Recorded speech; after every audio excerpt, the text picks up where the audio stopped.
Let's speak to Charlie Rowley. He's a former Conservative special advisor.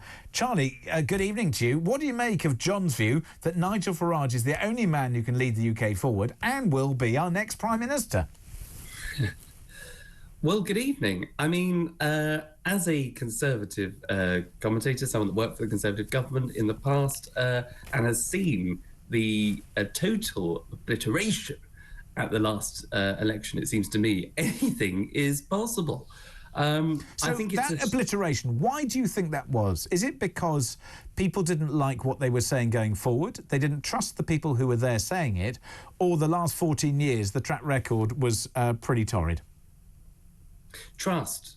It's all about the trust that was broken with the British people. You know, a government that's had a lot of time to say that it's going to do things and then not follow that through, coupled with the chopping and changing of the internal politics of the Conservative Party, putting themselves in terms of who they want to be leader and what faction here. You know, at one stage, I think there are about 5 different sort of, families of the Conservative Party, whether it was the ERG, the European skeptics versus the One Nations versus the, goodness knows, whatever the other groups that popped up. Their names escaped me. They didn't last very long. But then all of those... Liz Truss didn't last very long when she so-called crashed the economy.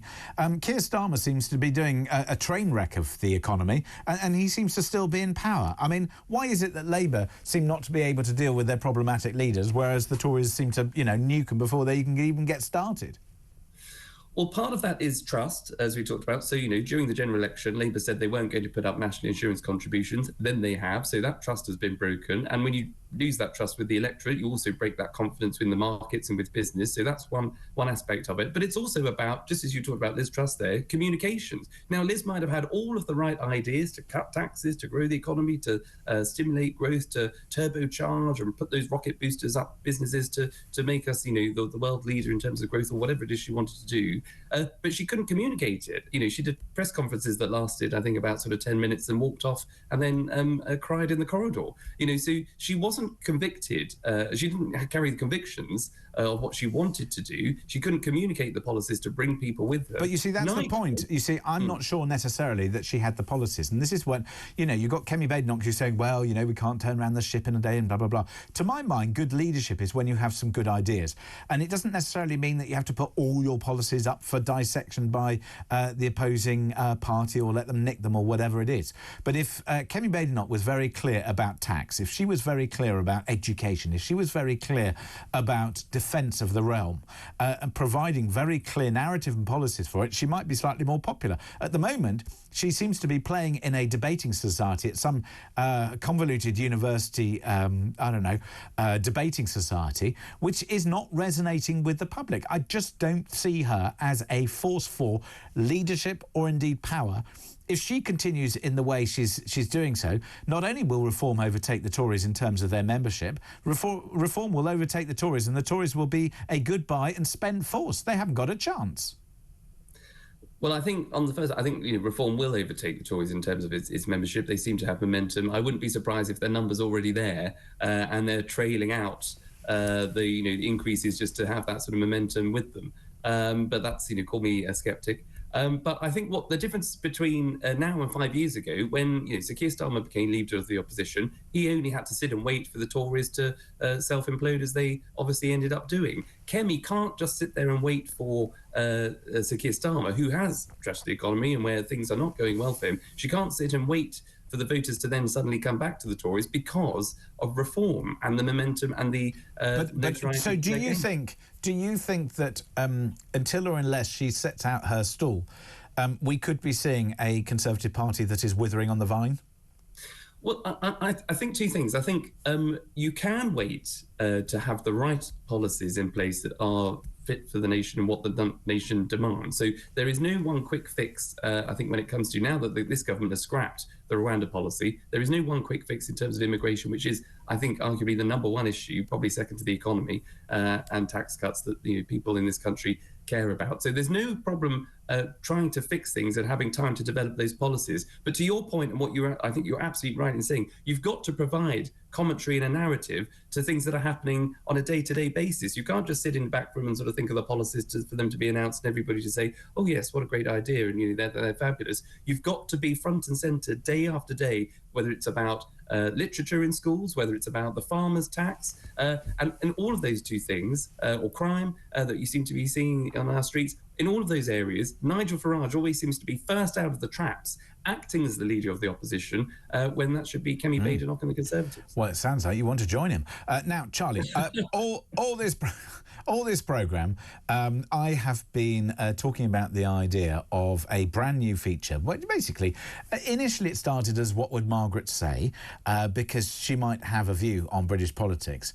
And then we decided to create a Iron Lady. So I just wonder what Margaret would say about another aspect of policy. Margaret, over to you.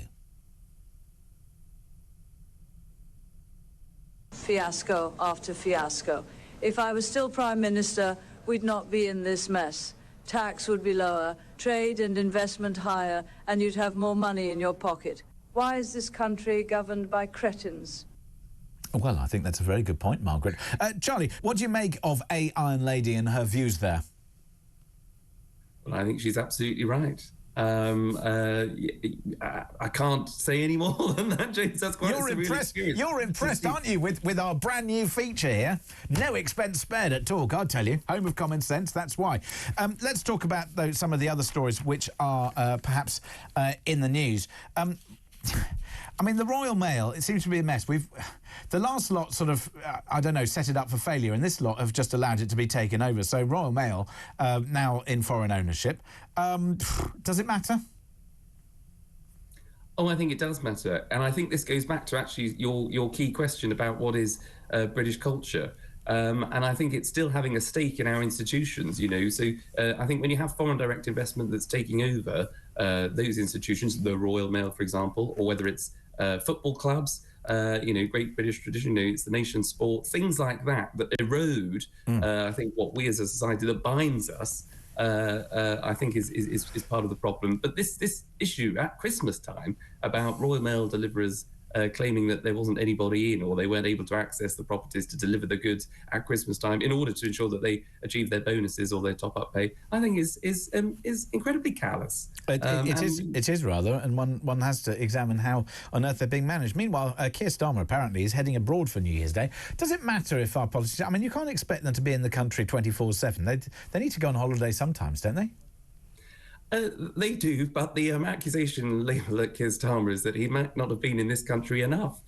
So I don't know where he's having a holiday. I mean, a holiday, you know, being in the UK would be seen as a holiday, the way that he's been away so often, I imagine. But look, anybody, whether it's senior leadership in business, in politics, in sports, in anyone, deserves a holiday. After a stressful period. He's had a long election campaign. He's had a long time in waiting as leader of the opposition, where he probably hasn't been away all that much, or we didn't know about him being away all that much. And obviously they've, you know, headlines of their own making, which has caused probably a lot of stress and anxiety within Number 10 and for the Prime Minister, not getting the honeymoon period that I think he was hoping for. I think he's probably now entitled to a holiday, hopefully to reflect. Well, I'd be very happy for him to go abroad and stay there. Meanwhile, let's talk about defining British culture and what threatens it. For you, what are the... I mean, it's small things, it's large things, but to you, what do you think defines British culture? Well, you're right, and you rattled off a number of things at the top of this segment. So from the arts to history to education to ownership of our institutions.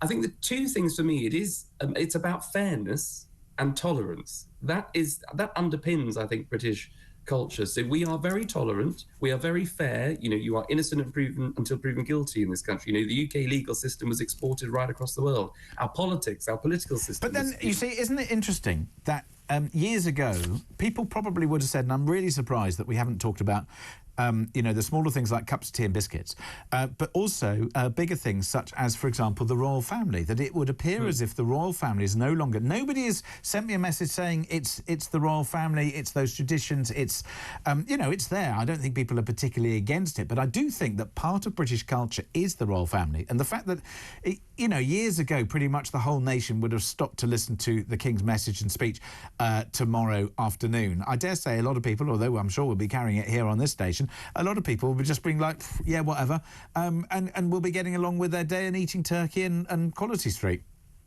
All celebrations. Well, I think that's right, or any other chocolates that might be available, in which I do like to peruse the chocolates that are. I bet you do, but you see, I don't know. Are you Celebrations, Heroes, or Quality Street, or are you a little bit more upmarket than that? No, Christmas. I do like the Quality Street, or anything that's got creams. I like a strawberry or an orange cream. Oh dear. I found a bag in Aldi just right for you, which I bought for my other half because I have terrible problems. I mean, I suppose we're the perfect fit in terms of Quality Street because I like the purple ones and the toffee ones, and they like the strawberry creams and the orange creams, which I find, you know, they put them in the bin.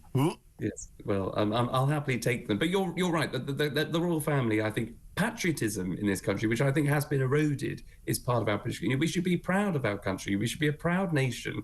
You know, but we're still not very good at, you know, if somebody puts the Union flag in their garden, people think that they're, you know, either, you know, suspect, racist or otherwise. It's just like, when are we going to be able to display our flag without people coming up with these views that it's not something to be proud of? Exactly. And I have no idea how this is infiltrated and infected our politics and society. It's nothing to do with immigration. I mean, take the US. You know, it is a country built on immigration and migrants, but yet the whole melting pot of the US centres around that flag. Oh, they love the stars and stripes. And spangle it everywhere. Right, well, there we are, Charlie. We are out of time, but thank you very much indeed for joining us here on Talk. It's much appreciated. Have a wonderful Christmas.